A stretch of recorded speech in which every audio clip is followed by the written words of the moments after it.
Abonnez-vous et cliquez aussi sur la petite cloche de notification pour ne rien rater de nos prochaines vidéos. N'oubliez pas de partager aussi la vidéo et de la liker. Afrique N24. Ticha, bonjour. Ticha, j'espère que tu vas bien. J'étais pas chez moi hier, c'est pour ça que tu ne m'as pas eu au téléphone. Ticha, j'ai eu des échos aussi concernant ce qui s'est passé à Kusuntu, près de Tchamba. Ticha, je n'ai pas tous les éléments. Mais le peu que j'ai sous la main me permettent déjà de dire ce que je pense. Le foncier, Ticha, reste l'épineux problème que le Togo va avoir dans les années qui viennent. D'autant plus que 56 600 km² comme superficie ne s'est plus agrandi. Mais la population commence par s'agrandir. Ticha. Le problème rwandais va nous rattraper. Le problème rwandais va nous rattraper.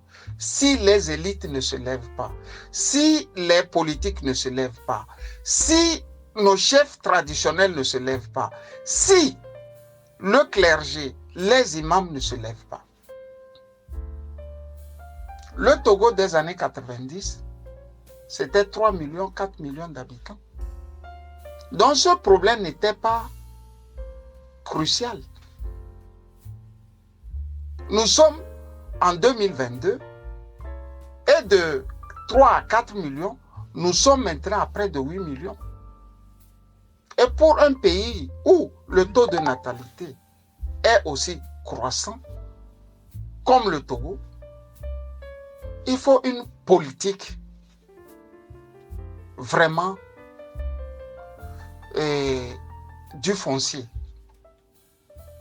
C'est ici je veux saluer le mérite de Ferdinand Haïté. Si les archives de son journal L'Alternative vont parler, il n'a de cesse de le dire. Si aussi l'autre journal qu'il fait sur audio ou vidéo va aussi parler, je veux parler des archives, vous verrez que Ferdinand Haïté a toujours mis le doigt sur le foncier. Moi qui te parle, Ticha, j'ai plusieurs fois martelé que le foncier va rattraper les Togolais. Parce que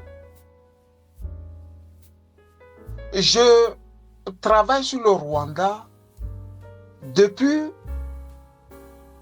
que j'étais à l'université ici.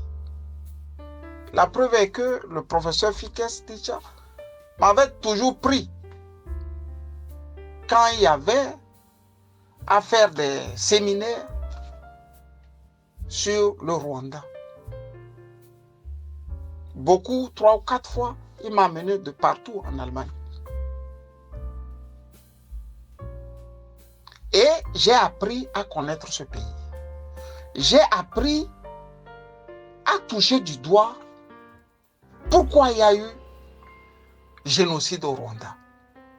Et le foncier faisait aussi partie des éléments qui ont conduit au génocide. Un homme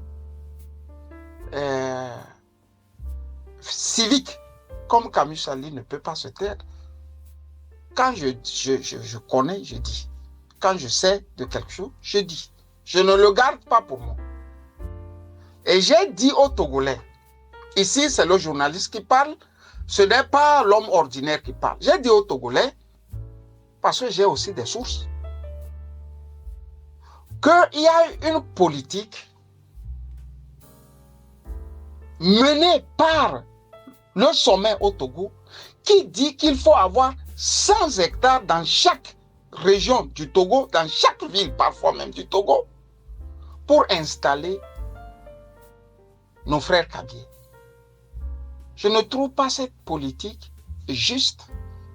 Si Faure Gnassingbé dit de prendre 100 hectares dans chaque ville pour installer les Togolais qui sont démunis, qui n'ont pas de terre et qui veulent travailler, la terre, je peux comprendre. Mais à partir du moment où on va choisir une ethnie parmi la quarantaine ou la cinquantaine que compose le Togo, il y a quelque chose qui n'est pas normal. Ce qui veut dire que c'est le sommet qui est en train d'organiser en douceur les pogroms qui vont rattraper le Togo un jour. Je l'ai dit, je l'ai toujours martelé. La fois dernière, je lisais la presse et je me rends compte qu'il y a eu désormais un camp dans le Dangpen. Dans le Dangpen, il y a un camp. L'État a droit d'exiger qu'on lui donne une partie des terres pour installer tout ce qu'il y a comme domaine administratif. Vous voyez, teacher? De 10 hectares, c'est pratiquement 400 hectares qui ont été spoliés dans le Dangpen. Vous voyez? Ce qui veut dire que ce sont des choses latentes. Ça va rester là-bas jusqu'au jour où Faure ne sera pas au pouvoir et les choses vont rebelote recommencer. Teacher, le Togo est assis sur un brasier. Il est même fumant déjà. Mais il y a quelque chose que je n'arrive pas à comprendre. Dans chaque pays, il y a des priorités. Chez nous, les priorités, l'opposition fait comme elle ne voit pas ça. Personne ne dénonce. Personne ne dénonce. Curieusement,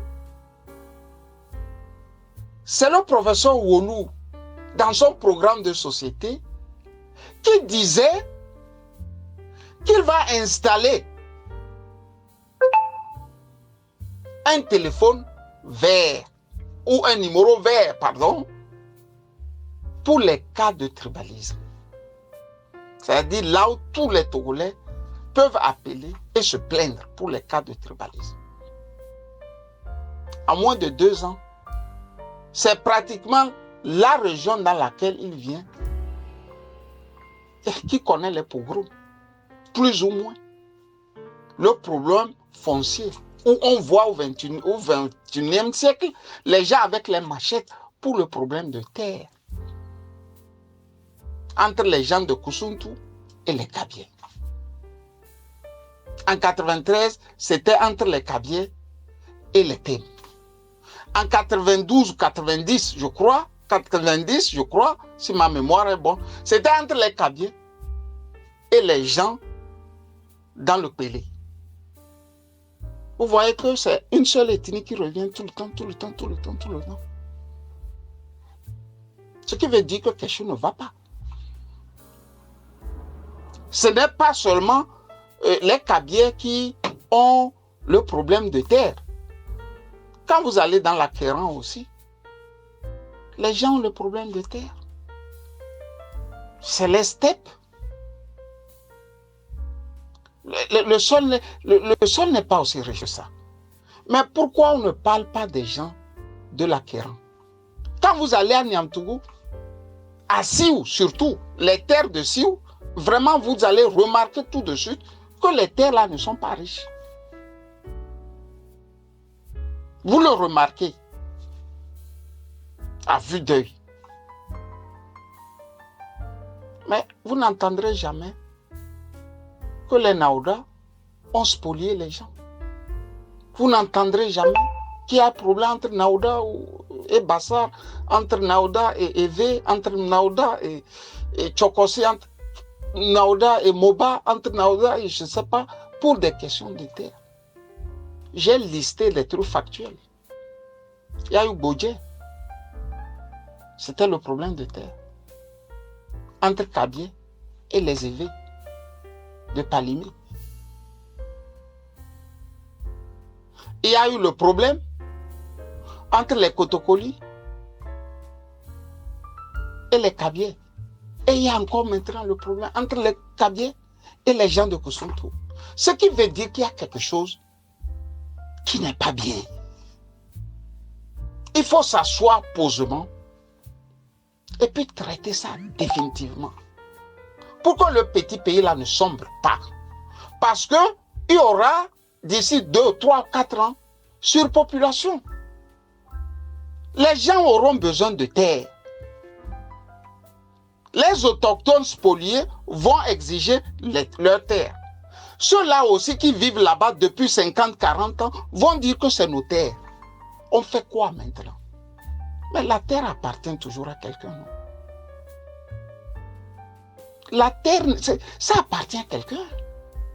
Même dans les pays développés ici, tu ne te lèves pas en tant qu'un homme de Cologne, aller dans la Bavière et jouir des terres de la Bavière comme tu veux.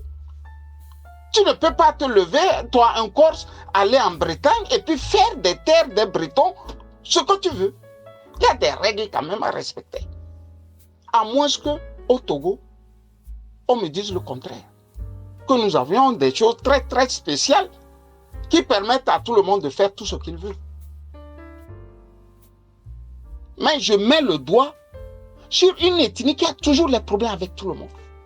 Mais le Togo, ce n'est pas seulement les Kabyles, non? La question m'intéresse, pourquoi c'est les Kabyles qui ont problème avec tout le monde? Sur le foncier. C'est ça, moi, je veux comprendre. S'ils peuvent montrer, faire la démonstration qu'ils ont les papiers pour toutes les terres sur lesquelles ils disent être détenteurs, alors qu'ils les montrent. Et que la justice, les tribunaux, fassent leur travail. Mais à partir du moment où vous n'arrivez pas à montrer et que les machettes vont faire la différence, ce qui veut dire que quelque chose ne va pas. Ça ne va pas, Faure Gnassingbé. Le foncier va tuer tes enfants. Le foncier va tuer le Togo. Tu peux entendre ça, au moins? Ce n'est pas en disant à tes ministres d'acheter des hectares pour installer ton frère ou tes frères que vous gagnerez toujours aux élections. C'est quelle politique ça? Sincèrement, c'est quelle politique on fait en installant seulement ses parents?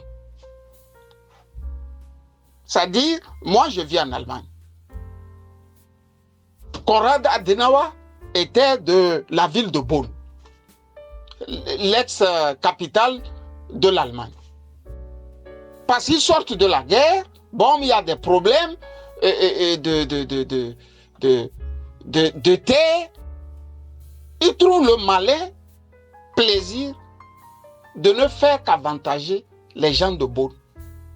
Elle dit qu'il veut diriger toute l'Allemagne. C'est un exemple classique que je prends. J'aurais pu prendre un exemple de chez nous. Mais bon, depuis qu'ils ont rectifié Sylvanus Olympio, on n'a pas connu autre chose que les Gnassingbé. Si on avait connu autre chose que les Gnassingbé, j'aurais pu faire la comparaison. Sylvanus n'a pas pu travailler. Après 2 ans ou 3 ans d'exercice de pouvoir, ils l'ont rectifié. Ils ont laissé les Gnassingbé. Et depuis, nous sommes en train de nous entretuer pour le foncier. Et on va s'entretuer davantage parce que il y a un problème de surpopulation qui se fait déjà voir. Sur 56 600 km², nous sommes déjà 8 millions d'habitants. Imaginez quand on va faire les 20 millions d'habitants. On va se macheter. Ça serait la machette partout. C'est une évidence. Parce que chacun voudrait avoir une portion de terre.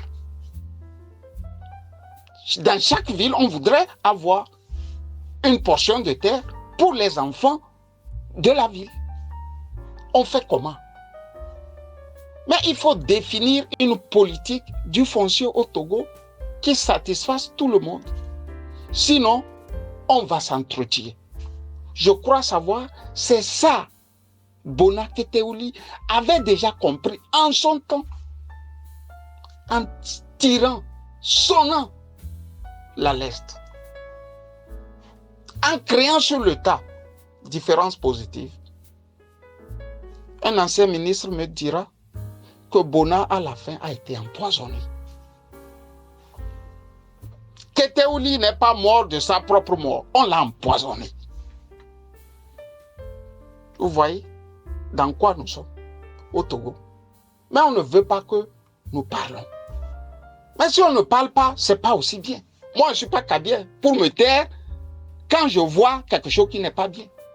Ce que nous faisons, que ce soit Ferdinand, que ce soit Daro, que ce soit Kamisali, que ce soit... Ils sont nombreux, les Togolais, à mettre le doigt dans le cambouis. Même le professeur Olou.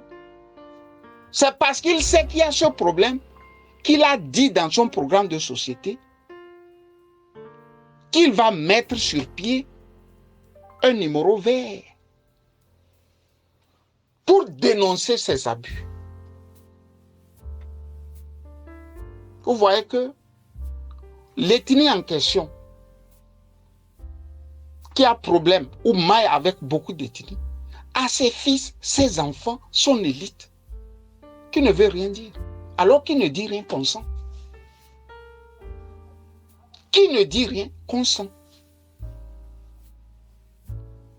Il faut que nos chefs traditionnels se réveillent.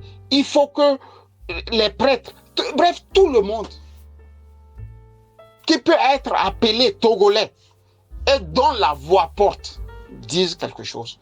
Sinon, si vous comptez sur Jean-Pierre Fabre, si vous comptez sur Agbeme Kodjo, si vous comptez sur je ne sais quoi, comment vous les appelez, tous ce que vous appelez leaders d'opinion, ils ne leveront pas le petit doigt. Passons des choses taboues. Ils veulent être au pouvoir avant d'en parler. Vous voyez? Alors que s'ils en parlent maintenant, ça peut même contribuer à trouver des solutions idoines pour ce drame, ce mal. Mais ils ne vont pas en parler. Vous voyez Tchassona en train de parler de ça? Vous voyez Tipé en train de parler de ça? Publiquement? Vous voyez Abi Tchessa en train de parler de ça? Vous voyez Maître Apevon en train de parler de ça? Ils jouent au malin. Ce que nous dénonçons publiquement, c'est comme ça aussi ils pensent. Ils pensent ce que tout bas ce que nous dénonçons publiquement. Mais ils ne le diront jamais.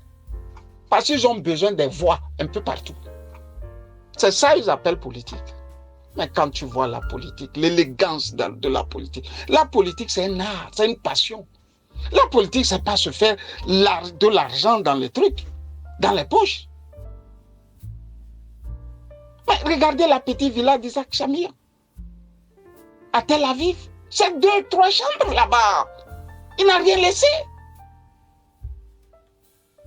Mon ami Jocelyn en Chine me disait, mais Camille, tu regardes la chambre dans laquelle dormait Mao Tse-tung, tu vas te dire, mais dis donc, arrêtons. Il n'a rien laissé.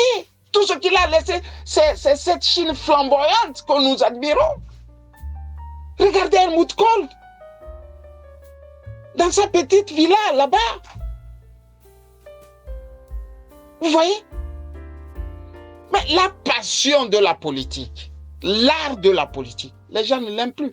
Eux, c'est les paradis fiscaux. Il faut mettre l'argent là-bas. Il faut mettre l'argent là-bas. C'est ça la politique d'aujourd'hui. C'est pour ça les problèmes sérieux. Les gens ne veulent plus mettre la main. Ils ont peur d'arriver au pouvoir.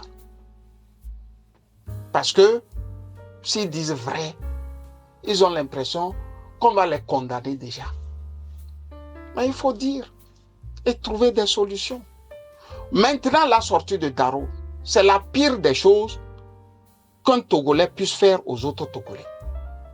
Je veux dire à ce frère, quand un problème est sérieux, comme ce que nous avons vu à Koussountou, on ne met pas l'huile encore sur le feu. On ne peut pas dire de tuer les Kabyles. On ne peut pas dire de les chasser. On ne peut pas dire qu'ils rentrent chez eux. Les Kabyles sont des Togolais. Et je combats aussi les Togolais qui disent non, il y a des Kabyles qui le font. Ce n'est pas tous les Kabyles.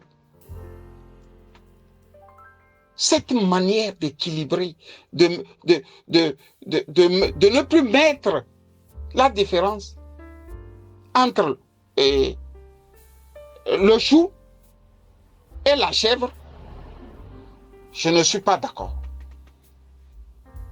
Je ne suis pas d'accord. Quelqu'un est en train de manger l'autre et on veut trouver un équilibrisme à ça. Non. Ce n'est pas comme ça qu'on résout les problèmes. Et Adema avait résolu les problèmes, de Sotou-Bois en disant que les Kabyles n'ont pas tort, les Kotokoli aussi n'ont pas tort.